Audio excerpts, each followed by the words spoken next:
പുരസ്കാരങ്ങൾ. വയലാർ അവാർഡ്. 2025 വയലാർ രാമവർമ്മ സാഹിത്യ പുരസ്കാരം ലഭിച്ചത് ഇ. സന്തോഷ് കുമാറിന്. തപോമയിയുടെ അച്ഛൻ എന്ന നോവലിനാണ് പുരസ്കാരം. ഓടക്കുഴൽ. 2024 ഓടക്കുഴൽ അവാർഡ് കെ. അരവിന്ദാക്ഷന് ലഭിച്ചു. ഗോപ എന്ന നോവലിനാണ് പുരസ്കാരം. ജ്ഞാനപീഠം. 2025 ജ്ഞാനപീഠ പുരസ്കാരം ഹിന്ദി എഴുത്തുകാരൻ വിനോദ് കുമാർ ശുക്ലയ്ക്ക് ലഭിച്ചു. മാതൃഭൂമി പുരസ്കാരം. 2024 മാതൃഭൂമി സാഹിത്യ പുരസ്കാരം സാറ ജോസഫിന് ലഭിച്ചു. പത്മപ്രഭ പുരസ്കാരം.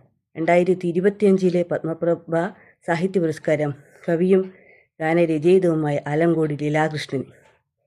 ഫാൽക്കെ അവാർഡ്. ഇന്ത്യൻ ചലച്ചിത്രരംഗത്തെ ഏറ്റവും വലിയ പുരസ്കാരമായ ദാദാസാഹേബ് ഫാൽക്കെ പുരസ്കാരം മോഹൻലാലിന് ലഭിച്ചു. കേന്ദ്ര സാഹിത്യ അക്കാദമി അവാർഡ്. കേന്ദ്ര സാഹിത്യ അക്കാദമിയുടെ യുവസാഹിത്യ പുരസ്കാരം അഖിൽ പി ധർമ്മജന് ലഭിച്ചു. റാം കെയർ ഓഫ് ആനന്ദി എന്ന നോവലിനാണ് പുരസ്കാരം. ബാലസാഹിത്യ പുരസ്കാരത്തിന് ശ്രീജിത്ത് മൂത്തേടത്ത് അർഹനായി. പെൺകിനികളുടെ വൻകരയിൽ എന്ന കൃതിക്കാണ് പുരസ്കാരം. കേരള സാഹിത്യ അക്കാദമി. 2024 മികച്ച നോവലിനുള്ള കേരള സാഹിത്യ അക്കാദമി പുരസ്കാരം GR ഇന്ദുഗോപന്റെ ആനോയ്ക്ക് ലഭിച്ചു. ദേശീയ ചലച്ചിത്ര അവാർഡ്. 2023 ദേശീയ ചലച്ചിത്ര പുരസ്കാരങ്ങളാണ് 2025 പ്രഖ്യാപിച്ചത്. മികച്ച നടൻ ഷാരൂഖ് ഖാൻ. ചിത്രം ജവാൻ. വിക്രാന്ത് മാസി. ചിത്രം 12th ഫെയിൽ.